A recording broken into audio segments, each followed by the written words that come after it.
What's up, everyone? Kevotil is here, and today and right now, we're going to be going over my Iron Banner loot, all my Iron Banner loot from this week. It looks and what I have accepted and plan to keep until probably next Iron Banner if I get a better roll, like in case I get a better roll, something like that. But this is like my gear that I've got so far, and I'm going to keep for now. Got them all in my vault because they were all in my I got them all from different characters, so the vault was the easiest place I could get them. Here I have the poster off the Clever Dragon. It is the Grasping Malik archetype. Um, I am a I'm not a big fan of this gun of this archetype, but it is usable. Like Grasping Malik, it is usable. This one was in honor of Timur. He who spells cut deeper than any word. So here are my rolls on my clever dragon. Um, I am using the iron red dot, send it, quick draw, and hidden hand. I also have oiled frame, which increases reload, takes away my range.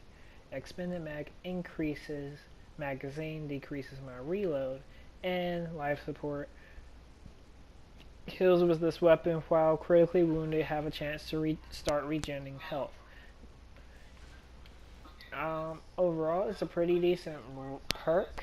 It's a pretty decent roll, but is not exactly the role anyone would recommend for this archetype pulse. I would like to try to get a roll with stability perks. As you can see, I have 0 stability perks on this one, but I have tried it out in the Crucible and it's pretty decent. Pretty decent, I won't lie. Okay, going on. Um, Continuing, I also have the Distant Star Scout Rifle.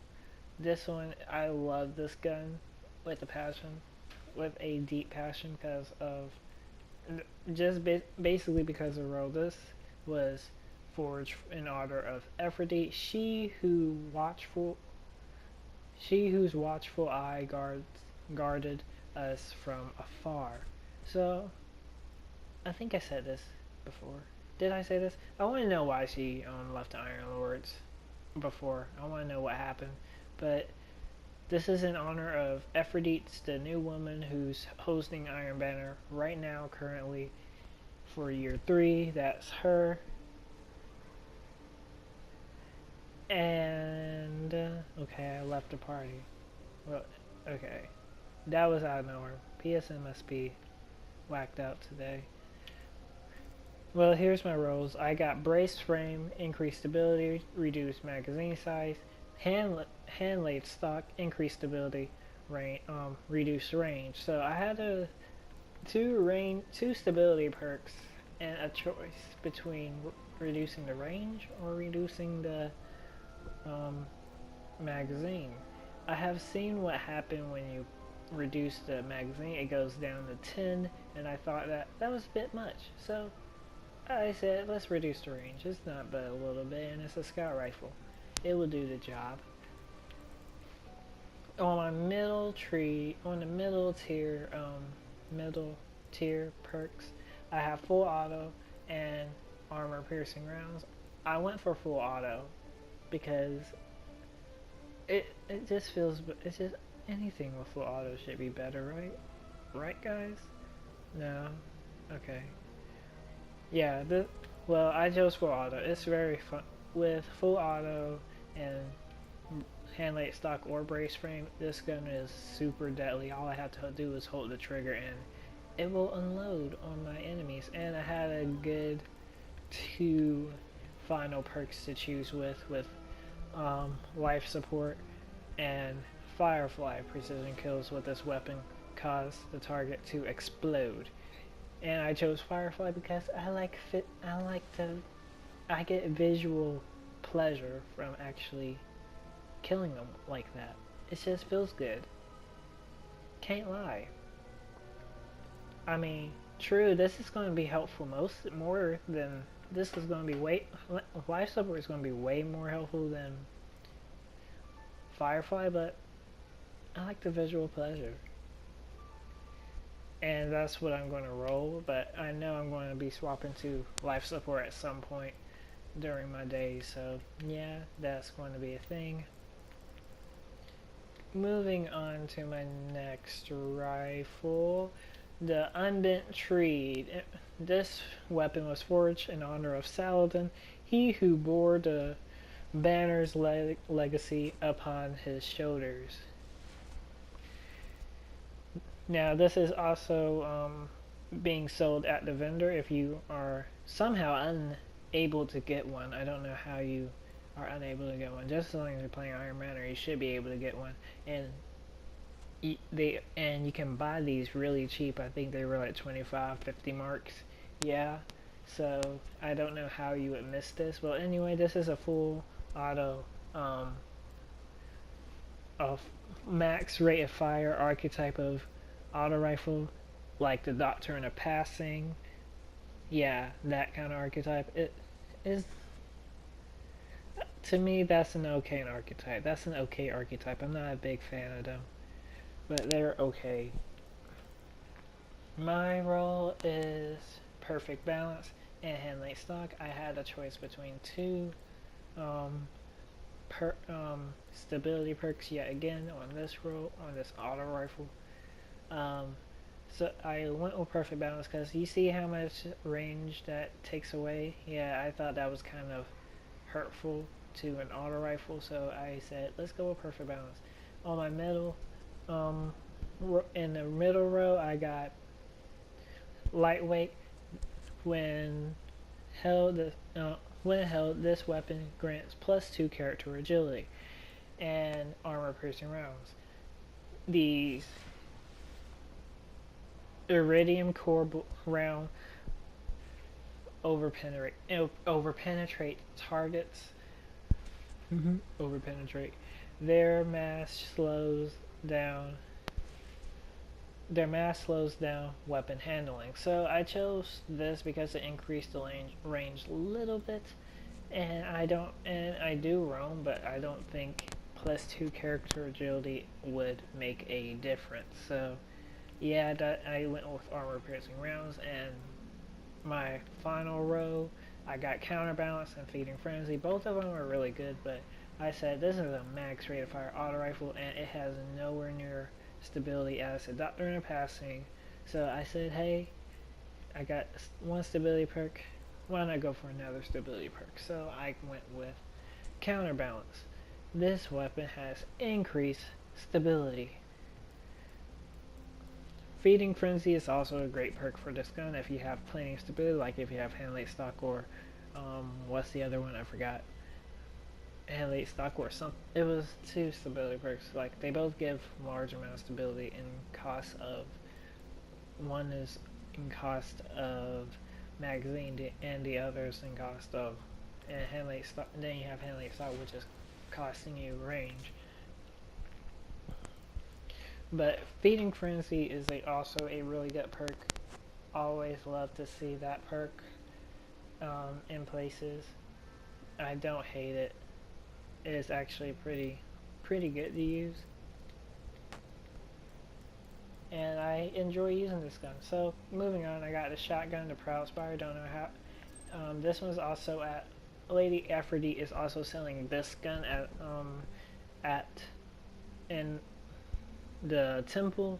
Don't know how you wouldn't be able to get one without playing Iron Banner, and I'm hoping y'all are doing really well. And I love this shotgun with my life, so here's my role with it, why I love it. This one is forged in honor of Silumar, he who lets his mighty deeds speaks for themselves. That speaks a lot for me. Anyways, this game of rifle bearer, increased range, slower reload, oil frame, faster reload, decreased range. Hey, wait, huh? I got 2 perks that are opposite of each other. Yeah. I also have lightweight, When held, this weapon grants +2 character agility. Obviously, you would like some more agility when you're holding a shotgun. You want to slide in, get into people's faces, close that gap as fast as possible. So this is a pretty much good perk. And expended mag. When I first got this gun, I honestly went with this perk. And I quickly realized I didn't get no extra bullet or buckshot. I was like, wait, I didn't get no extra buckshot. What the heck? I'm supposed to get an extra buckshot. At least one, because it says increase magazine size. And I got magazine size 6. But if I go for this, it just means I'm losing reload. What the heck? Well, anyway, that was a dead end, so I guess 7 buckshots was too OP for this gun. I don't think so. I don't think that would be too OP. I don't think so. And the final row, reason why I really love this gun is this final row. Lifesaver. It has replenished. This weapon magazine will be refilled whenever you unleash your super. I don't know how many times I seem to forget that special spawns and I will have a super and I will pop it and forget about special and think I'm going to be doing fine, but I don't have a special, or I don't have any specials to back me up whenever I'm close quarters. So then I have to go around primarying everyone. But don't worry, I can just swap to replenish and pop a super now, and then my magazine will refill back to 6. So I will just have one magazine full, which is 6 buckshots of this in this gun, and then I can swap it back to rangefinder. Aiming this rifle increase the effective range, which is always great on a shotgun. You gotta get one. You gotta get a shotgun with a rangefinder, otherwise I don't think it would be as much fun to use. I'm going to be very honest with you. Probably wouldn't be as much fun to use. Moving on, I have the Laughing Heart. This is what forged in honor of Gillian, he who taught us to cherish both the rainy days and the sunny days. I forgot days in that sentence. Forgive me. I love this sniper. Although the luck greatly reminds me of the but not forgotten. That's the word. That's the gun. But not forgotten. It greatly reminds me of that gun, but it's a lower impact, higher rate of fire archetype.